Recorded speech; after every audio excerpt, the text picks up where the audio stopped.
Hey guys, this is GoldenEye DS, and this is a special series, a revisited, if you will, to a previous Let's Play.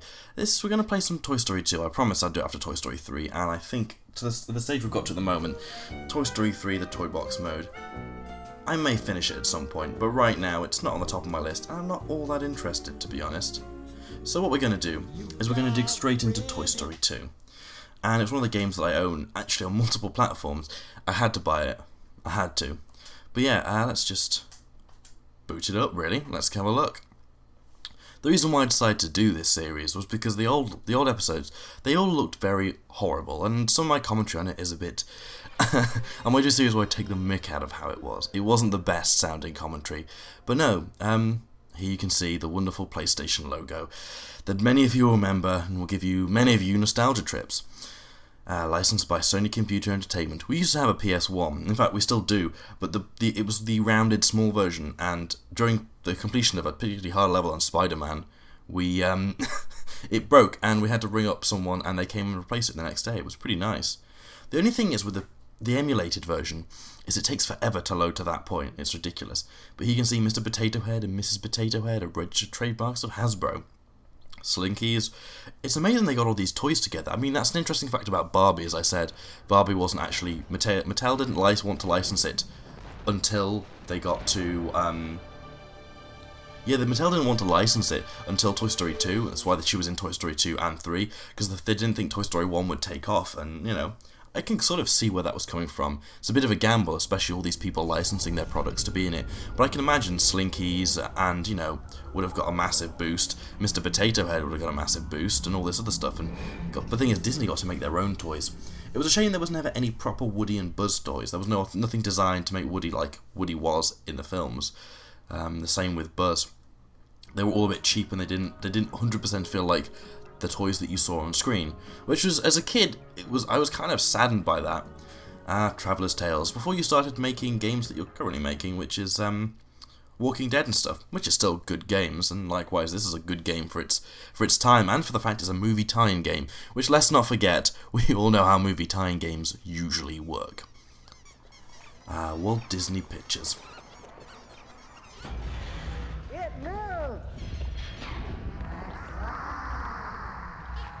It is coming! It is coming!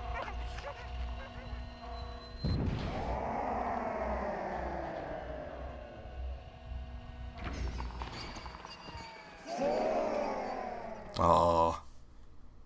So we're 3 minutes in and we still haven't got to the actual gameplay. But there we go. The music. I mean, this is a pretty good logo. I mean, even now on the PS3 it's still pretty sharp. Okay, so let's go into options. I always love looking around in the options of games. And we'll do this. I love the fact it's just so nice. It looks so nice. You can configure your controller, which was nice. Oh, god damn it. You know the worst thing about any sort of, when you select any PS3 game, is the fact that it forces you to change the settings. Where is it? There we go, into analog. Why can't it just boot up into analog mode anyway? It's so annoying. You got your movie viewer and your memory card. I've got some save files in there, but we'll just start the game straight away. And Andy's house. Oh man, speedrunning this game is so much fun. As I said, we're going to skip cutscenes. If you want to check out the cutscenes, check out my older videos. They have the cutscenes in, but basically he's just stealing Woody. We'll show a few seconds to kind of get to grips with it, but I can't show anything more for fear of copyright at the moment. And to be fair, you know... Now the one problem I have with the PS3 version is, for some reason, I'm unable to depth perceive. Like in the old games, I can perceive the depth quite well and make jumps, but in this game, something just changes and I'm unable to make jumps that I would have made, or at least judge the depth. Now, this is really... The whole first area you can walk straight out because there's no real need for you to do anything in this area. Oh god, when I was a kid, I used to so fail at jumping to that. Like, I couldn't do it. And now, of course, I laugh in the face of anything like that. There's really no need, as I said, to do anything here. It's just to get a battery, and some coins, really. And on the wire down there, and the life, which the life system in this game, there's no reason why you would bother. Really, the only reason I'm doing that is to get the coins. But yeah, back then, this was a great looking game, and okay, it had to suffer from a lot of the PS1 style things on the edge of the screen. You see there where the text just sort of glitched a little bit, and you know the little lines between like textures that you can see on the ceiling there. That was there originally, but obviously it wasn't as noticeable. But now this is being blown up to what 4 or 5 times its original resolution. I would like to play this game like a lot of I think PCSX2 now. Is starting to be able to upscale PS1 games, which could be quite interesting. To have an upscale PS1 game like Toy Story 2, see how that looks at 720, maybe 1080p might be, you know, wondering a bit too much because the textures might be quite low quality, but I think it would be an interesting thing nonetheless. Battery. They do look like Duracell batteries, which is good because those can go twice the distance. Oh, reusing an old joke from a previous Let's Play, because I can. But this is one of those games that I can just play, and there's just nothing. I don't need anything. It's all automatic, and I like that. It's actually really fun. Okay, so with this guy, he's pretty straightforward. Allow me to tell you what you do. You run around, you know, like most bosses, and then he'll go up, down, and then you take your time, go into targeting mode, and do that. The reason why I kind of go into targeting mode for just a few seconds is so that you can pull off a yellow laser instead of a red laser. Saves you having to go downstairs and get the green laser and come all the way back up, which I can totally agree. Like that's a hassle. And speedrunning, I don't think it's a very good speedrunning tactic either. Because you can just as easily do this, and it takes a fraction of the time. And as I say, 3 hits, and he's down and out, and we get our first Pizza Planet token of the game. Now, as I said with Toy Story 3, Toy Story 3 actually had a lot of things in it which were references to the movie and was quite well researched. While this game I don't think has as much of that, the level designs and everything are done pretty well in mind with the source material. Oh my god, that was an atrocious bit of chug. I'm not sure, half the time it's chugging, I'm not sure if it's the emulation on the PS3 or not, but there we go. But yeah, I have to say, this game is my childhood game. We all have a childhood game. For me, it was this one and Sonic Adventure 2 Battle. But Adventure 2 Battle was because I used to play it with my friend Ollie, Captain Noodles for those of you who don't know. We don't need to get that here, by the way, but you can do, because actually there's no real reason why you'd ever want to use the shield, but I use it sometimes anyway. It's just for completionist's sake, if I'm doing a Let's Play and showing you about this game. So yeah, as I was saying about Ollie, we both played Adventure 2 because we both shared a similar console. I originally got into gaming through Ollie. Like, my parents obviously had no idea about gaming and what it was, so the idea was that so I went around to his house one day. He was like, "Oh, this is the N64," and I was like, "Oh, okay." So I asked my parents for one, and they came out and got me a PlayStation 1, which, you know, whatever, we can't jump there. Which I'm not mad at all. I don't see why I would be, because I got to experience a different side of gaming, like and got into different series because of it, and I got to experience, I think, my most favourite game ever, which is this one, because it's so much fun. It does take after the kind of Banjo-Kazooie-esque type games of the time, but there we go. And yeah, because of that, you know.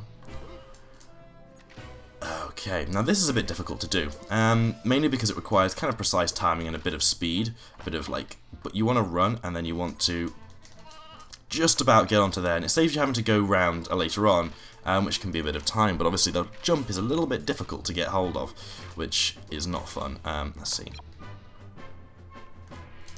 He sometimes, when he's running down, just won't catch the jump, and you need that forward momentum. Sometimes you can pull this off first time, other times it can take more time. Obviously, this would be a run killer if you were doing it in a run. Oh, damn it. Sometimes his wings open too fast as well. Well, no, the controls in this game also feel quite tight for this kind of time, I should say. But yeah, back to the story about me and Captain Noodles. Obviously, I never played this game with him in that sense, but I played just too much again. But we played various N64 games, and when I got a GameCube, we spent a lot of time with Sonic Adventure 2 Battle. I think the reason specifically for Adventure... sorry, I'll go the other way. The reason specifically for Adventure 2 Battle was the Chow Garden. He had a lot of time to spend doing Chow Garden-ish stuff, and it was good fun. I think his Chow's still alive. I'm not sure if it died a while ago. But yeah, there's no reason why you would ever want to use the shield. It slows you down, and more importantly, there's just No way. Now this is an interesting technique here. I've mentioned this before, the nails that point the same way. Now I've done computer graphics. I know this is called billboarding, and it's kind of cool. Obviously the effects, don't see why it's not a thing there. It's totally usable. So yeah, we want to come back this way, mainly because if I slip down there I have to do all that jumping box again. So yeah, as I said, there's no reason why you would bother getting Mr. Potato Head shield, because at the end of the day, it's just simply it doesn't really serve a purpose. Oh right, that guy always used to knock me off. He's probably going to do that again, isn't he? There we go. I even like that. It's kind of a nice little nod at first person. There wasn't very many first person shooters when this game came out, actually. I mean, things really had changed. It was a really different era. Okay. Sadly, there's no shortcuts we know of to get up here, which is a shame, because this is one of the areas that you look at and go, it would be great to speedrun it, but of course, if you don't have any quick ways to get up, there's not really much you can do there. I love the music's good fun. It's kind of menacing for Andy's. Oh, for God's sake, I forgot to do this. So you can jump to this and you can get hold of it, but obviously there's no way you can do anything more than that. You cannot jump past it, or jump round. So it's kind of one of those ones where you're kind of stuffed into doing it the way it wants you to, which is a shame. But there are some really cool skips later on in the game. I probably won't be showing you most of them because a lot of them I don't really remember how to do, but there are definitely some for alleys and gullies, which for those of you who remember alleys and gullies, remember how much of a pain in the arsehole it was. Keep on playing. Now this game is also one that to get to the final boss does actually require you to have all the coins. Is it coins? No, all the tokens. Sorry, which is unusual. Most games of this kind of stature don't require you to have everything to complete the final level. Well, that's the way back anyway, and you can kind of. Oh, did he just? It looked like he slid along. Ah, well, probably popping. But yeah, that's something you'd never really got in this kind of game, was popping. Oh, there must be a faster way to get up these stairs. I think that's it. There we go. How many coins do I have? Am I going to actually be in a real problem here? Ow. But yes, we've now got 3 of these. We're going to get 1 in here, mainly because this gets this out of the way. Yes, the scourge of just so much. When I played this as a kid, this was, without a doubt, the worst part of the level. And the reason being for that was the circular saws and this jump here. For some reason, I could never get this jump right and would always just go to my death. And I don't know why I say go to my death. I mean, have to go around it. And you realise how much either your hand-eye coordination sucked, or maybe it was just you as a gamer sucked. Now there are easy ways around here. You can jump around it like that and not have an issue. But again, there's so much in this game that you can kind of bypass a lot of little cheating bits. There's really no need to go out of your way and kill anything, because in this level you get by far enough coins. In fact, it would be worrying if you didn't get the right amount. Let's just pick up this life for the sake of it. One thing about this one is if you jump forward and then instead of going onto that, do a double jump, you get across much quicker. And that'll be it. There we go, there's Ham. So jump like that and then do a double jump over the top of it. It saves you having to do the swing, which cuts out a couple of seconds, which is a nice little speedrunning tactic. Again, totally unnecessary. You don't need to worry about it, but it's always fun to do. And then you want to fall directly into him, which cuts out the falling animation if you were doing that. So one of the best ways to kind of stop RC is just to kind of do this. And you can do this in any race that you race him at. Wow, I don't remember the draw distance being that bad. There isn't really any need to push him in this race because he goes flying off at this point at that bit of oil there, which strangely looks like dirt. But I'm guessing the car's got an oil leak. Actually, that's something interesting. With Toy Story, we never really found out whether his mum... Obviously, his mum was a single parent because we never saw his dad. I think that was quite interesting, I guess, for the time as well. Especially when it came out. Like, it's not even a single parent. Like, we don't see his dad, ever. You know, even when he's going to university, we don't see his dad. So whether maybe his dad's died or something, but it's not really ever an issue in the game, in the film. But yeah, as you can see, this one's quite easy. This one is meant to be very easy. The next level is meant to be one that you come back to, but we won't come back to that one. We'll get that straight away. Okay, so this is the racing one now. Keep on playing. And now we're going to head to Ham in the main room. And once we've head to Ham, we'll go into the final room where we get the final item. Sorry, that was my timer saying that I'm just over the time limit. But what I'll do is I'll complete this level. I think I'm going to stick to about a level an episode, because I think that's probably a fair amount. Or at least keep it to about 15 minutes, and I'll stop it from beeping at me. God damn it, why did it beep at me? The one thing, I think, which has ruined many runs for me and Teal when we do this, is that moment where you get the screen that says keep on playing or exit, and for some reason you freeze, because the amount of times you kind of hit down and exit when you haven't got everything, and it freaks you out, and that decision is one of the hardest decisions ever. See this? As you can see here, that usually takes a lot of jumping onto, and you can even bypass it by using this.